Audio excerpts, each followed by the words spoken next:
Sparkle Star since 2018 at hinahangaan sa halos 3 dekada. Hindi lang sa katatagan sa kanyang career, nagpamahalas ng tapang. Pinatunayan din ni Heart Evangelista na mayroon siyang pusong matatag para harapin ang challenges sa buhay at pusong mapagbigay sa mga nangangailangan. What keeps you going? I think my love for what I do. Hindi pwedeng puro victory lang ang aasahan mo sa ganitong klaseng industriya.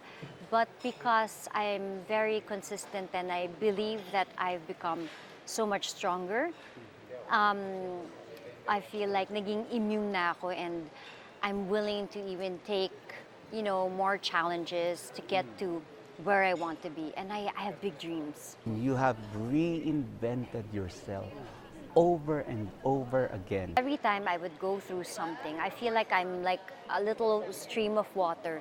I will find myself through the cracks of the woods and find myself into a bigger stream.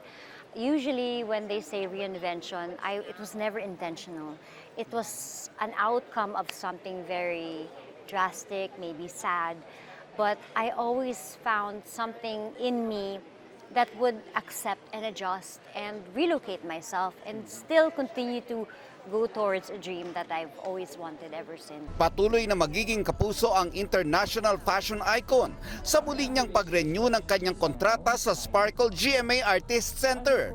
Kasama sa contract renewal sina GMA Network Senior Vice President Attorney Annette Gozon Valdez, Sparkle GMA Artist Center First Vice President Joy Marcelo, Vice President for Musical, Variety, Specials, and Alternative Productions Entertainment Group, Gigi Santiago Lara, at Sparkle GMA Artist Center AVP for Talent Management, Vic Del Rosario Jr. Mahal na mahal natin si Heart dito sa Sparkle at sa Kapuso Network. We see how much she's grown as a person and nakikita natin talaga yung hard work niya and work ethics talagang incomparable.